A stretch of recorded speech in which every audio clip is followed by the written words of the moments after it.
Assalamualaikum warahmatullahi wabarakatuh. Selamat pagi, salam sejahtera untuk kita semua.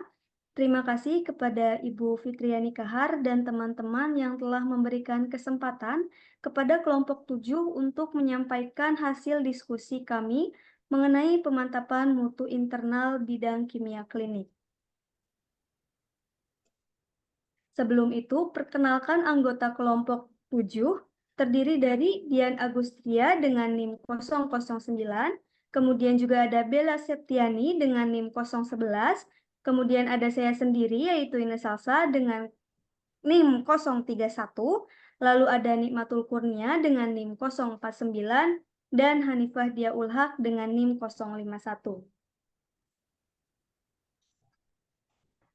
Mungkin langsung saja ke pendahuluan mengenai pengendalian mutu laboratorium internal dilakukan untuk mengendalikan hasil pemeriksaan laboratorium setiap hari dan untuk mengidentifikasi penyimpanan hasil laboratorium agar dapat segera diperbaiki.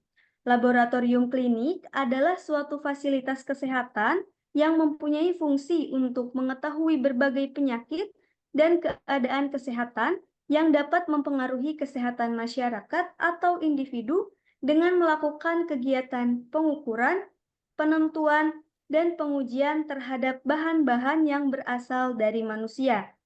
Kemudian, kimia klinik mengacu pada analisis biokimia cairan tubuh menggunakan reaksi kimia untuk menentukan kadar berbagai senyawa dalam cairan tubuh.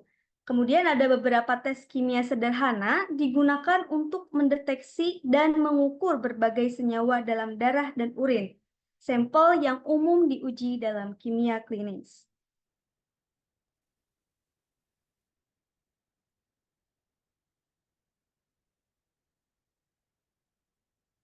Next.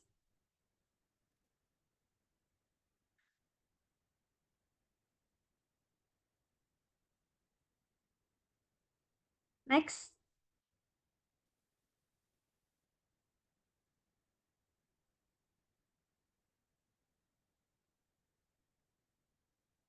Next.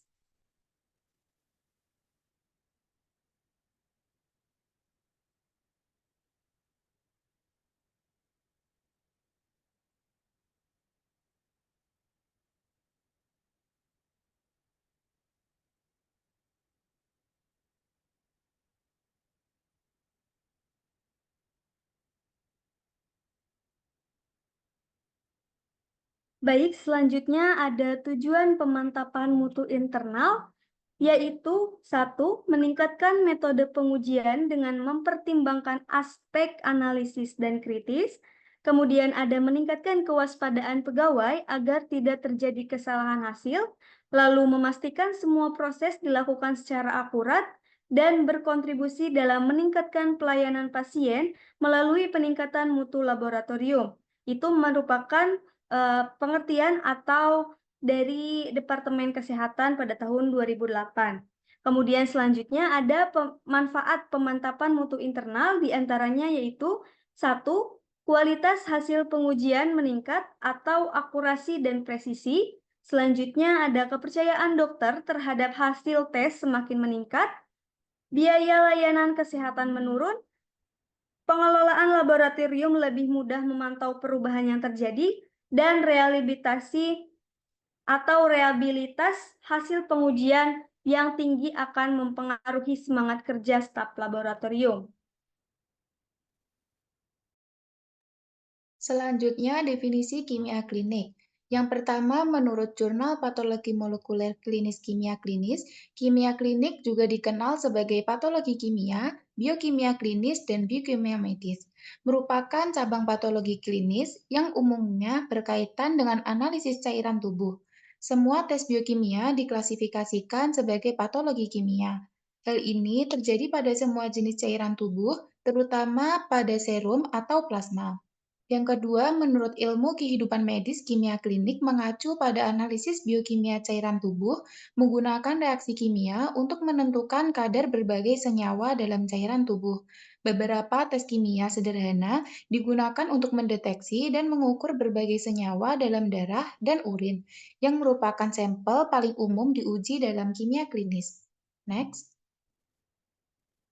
Jenis-jenis pemeriksaan di laboratorium kimia klinik. Yang pertama ada pemeriksaan uji fungsi hati, yaitu meliputi SGOT atau SGPT, gamma GT, ALP, bilirubin direct dan indirect, dan albumin. Kemudian pemeriksaan profil lipid merupakan kolesterol total, trigliserida, kolesterol HDL, dan kolesterol LDL.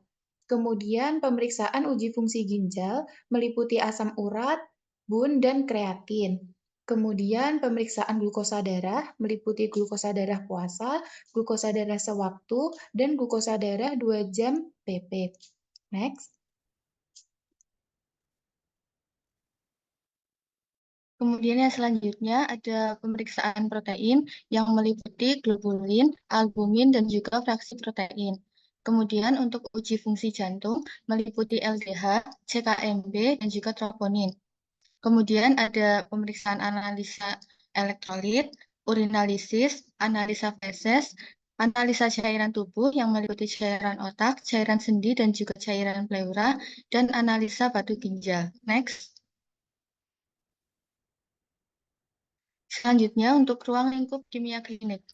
Yang pertama, tes kimia yang umum atau rutin seperti tes fungsi hati dan juga ginjal. Kimia khusus yang mencakup bidang yang lebih kompleks seperti elektroforesis dan metode pengujian manual. Kemudian selanjutnya, endokrinologi klinis termasuk diagnosis kelainan hormonal dan endokrin. Selanjutnya, toksikologi termasuk penyalahgunaan obat-obat dan juga bahan kimia lainnya. Kemudian pemantauan obat terapeutik untuk menentukan dosis obat yang tepat dalam pengobatan. Selanjutnya urinalisis termasuk pengujian kimia urin, cairan tubuh, dan eksudat, dan analisa feses untuk menilai sistem pencernaan. Next.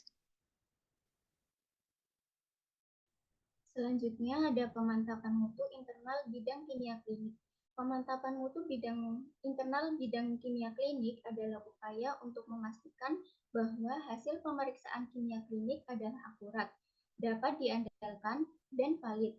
Kegiatan pemantapan mutu internal mencakup 3 tahapan, yaitu proses pra-analitik, analitik, dan pasca-analitik.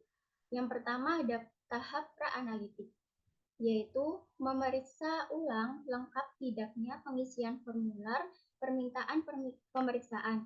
Yang kedua, mengonfirmasi jenis sampel yang harus diambil dengan jenis pemeriksaan, kondisi, dan macam penyakit pasien. Melakukan preparasi sampel dengan memisahkan darah dan serum. Selanjutnya ada kalibrasi instrumen. Yang kelima, uji presisi dan akurasi terhadap instrumen, reagen, dan metode pemeriksaan. Next. Setelah instrumen, reagen, dan prosedur telah dikalibrasi dan diuji untuk presisi dan akurasinya, maka proses berikutnya dapat dimulai yang meliputi 1. Persiapan pasien, 2. Faktor pasien yang mampu mempengaruhi hasil pemeriksaan, yang ketiga pemeriksaan pengumpulan spesimen, yang keempat peralatan yang bersih dan steril, yang kelima wadah, yang keenam pengawet, yang ketujuh pengambilan spesimen, yang kedelapan waktu, yang kesembilan lokasi, yang kesepuluh pemberian identitas, yang ke-11 pengolahan serum, plasma, dan darah, dan yang terakhir penyimpanan dan pengiriman spesimen. Next.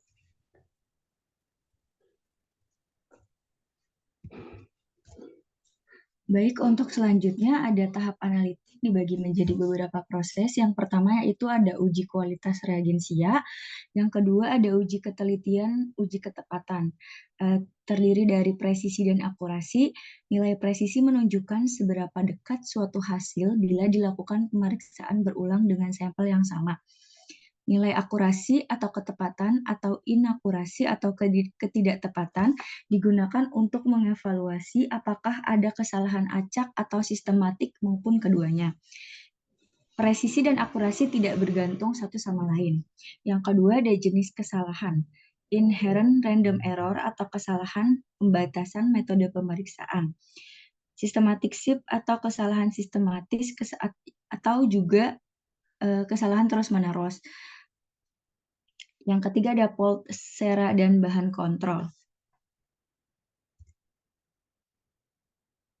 Yang ketiga ada tahap pasca analitik, yaitu adalah pemantapan mutu untuk mengontrol dan mengurangi faktor kesalahan pada data hasil pemeriksaan. Tahap pasca analitik meliputi pencatatan dan pelaporan.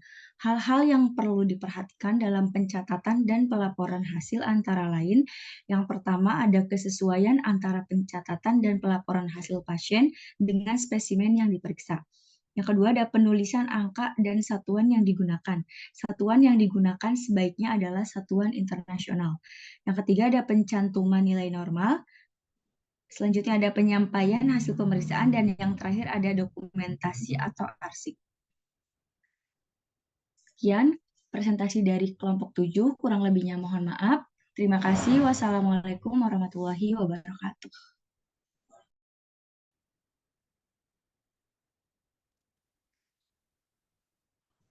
Assalamualaikum warahmatullahi wabarakatuh. Kami dari kelompok 7 akan mempresentasikan hasil diskusi kami mengenai quality control NAPJA yang beranggotakan Dian Agustria Salsabila dengan NIM 009, Bella Septiani Dwi Cahya dengan NIM 011, Ines Salsabila Sofa dengan NIM 031, Nikmatul Kurnia Islami dengan NIM 041, dan Hanifah Dia Ulhaq dengan NIM 051. Yang pertama ada definisi tes NAPJA atau yang disebut juga narkotika, psikotropika, dan zat adiktif adalah pemeriksaan yang bertujuan untuk mengidentifikasi jenis dan konsentrasi obat-obatan terlarang yang ada di dalam tubuh seseorang. Jenis-jenis pemeriksaan NAPJA yang pertama ada tes urin, screening, dan konfirmasi. Untuk urin, karena urin melimpah dan mengandung banyak obat, urin sering digunakan sebagai sampel untuk pemeriksaan narkoba rutin. Yang kedua ada screening. Tes screening umumnya adalah alat yang cepat, sensitif, dan murah dengan akurasi dan presisi. Yang terakhir ada konfirmasi, yaitu untuk tes screening, sampel yang positif digunakan untuk tes konfirmasi, kontrol konfirmasi menggunakan teknik yang sangat spesifik untuk mencegah hasil positif palsu. Baik, untuk pemeriksaan yang kedua ada rapid test, yaitu terdiri dari street atau speed test, kemudian hard test, tes darah, dan sampel rambut. Kemudian ada tujuan dan prinsip dari pemeriksaan. Untuk tujuan sendiri yaitu mengetahui seseorang menggunakan NAPJA atau tidak untuk beberapa keperluan seperti penerimaan karyawan baru. Adapun prinsipnya yaitu pemeriksaan street test adalah metode immunoassay yang prinsipnya mempelajari yaitu reaksi antigen dan antibodi yang mungkin ditemukan 7 dalam sampel urin yang bersaing dengan konjugat obat untuk berikatan dengan situs antibodi. Selama pengujian, sampel urin bergerak ke atas karena efek kapiler, di mana prinsip pengujiannya adalah reaksi antigen dan antibodi yang kompetitif.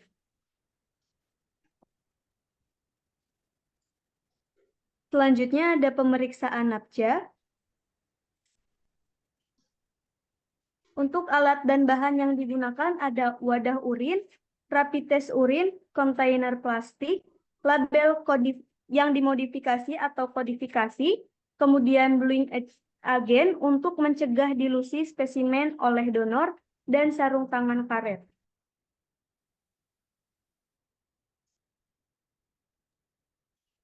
Kemudian ada prosedur kerja. Tahap praanalitik yang pertama yaitu siapkan alat dan bahan yang digunakan, cuci tangan dan pakai APD. Yang kedua, persiapan pasien, memberi penjelasan kepada yang akan melakukan pemeriksaan, tindakan apa saja yang akan dilakukan. Yang ketiga, memberikan kontainer spesimen atau botol urin dan memberi instruksi untuk spesimen urin minimal 45 ml spesimen dibawa ke laboratorium. Yang keempat, beri label pada pot urin. Next.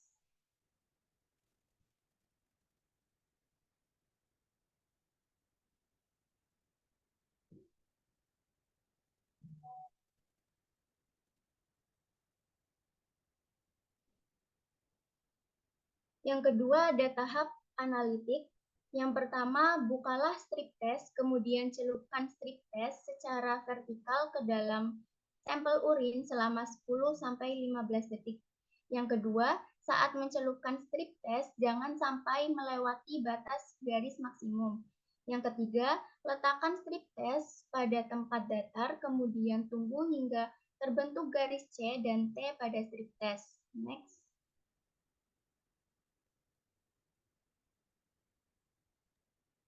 Selanjutnya ada tahap pasca analitik. Yang pertama, catat dan kumpulkan informasi hasil pemeriksaan NAPSA yang telah didapat untuk penelitian tambahan. Yang kedua, melepaskan APD. Next.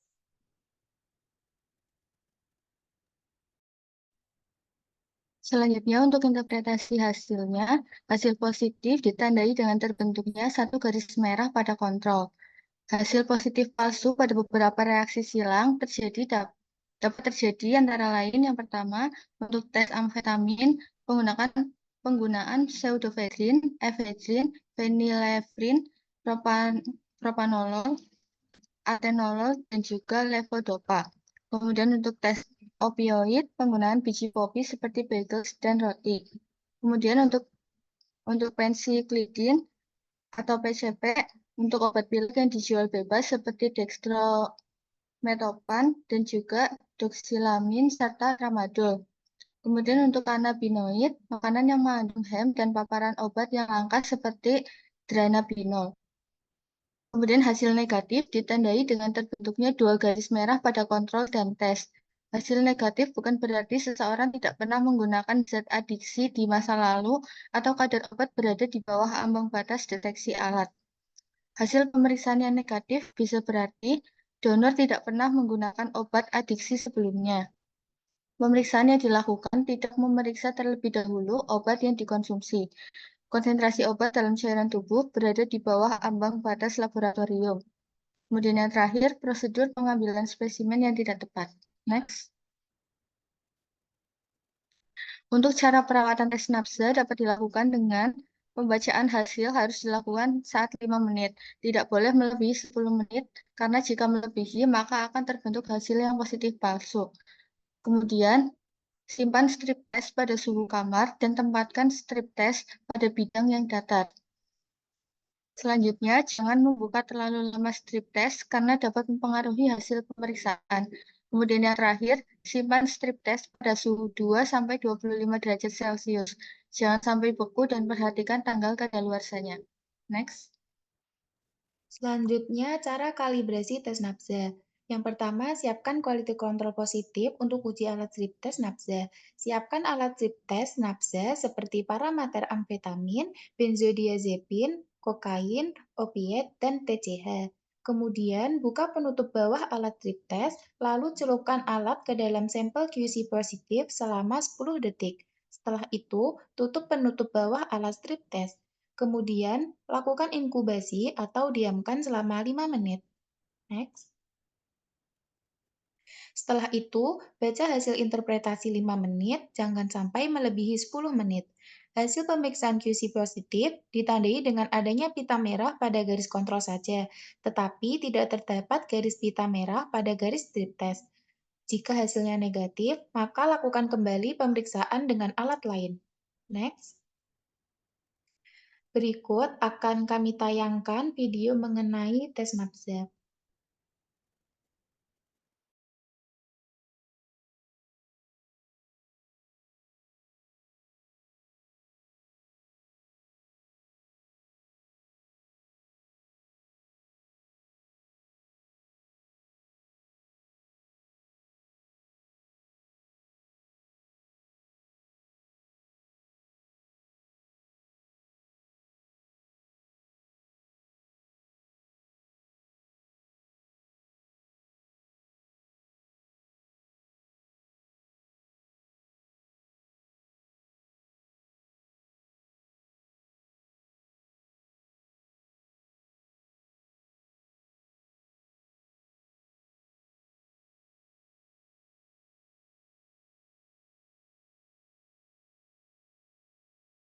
Praktikum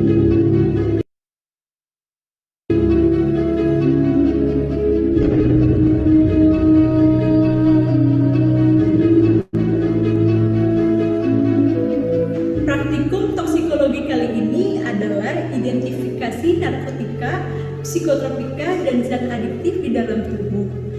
Tujuannya untuk mengidentifikasi narkotika, psikotropika, dan zat adiktif di dalam urin, dan menganalisis alkohol dari saliva.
Baik, cukup sekian presentasi mengenai quality control nafza oleh kelompok 7. Apabila ada kesalahan, mohon maaf. Terima kasih. Wassalamualaikum warahmatullahi wabarakatuh.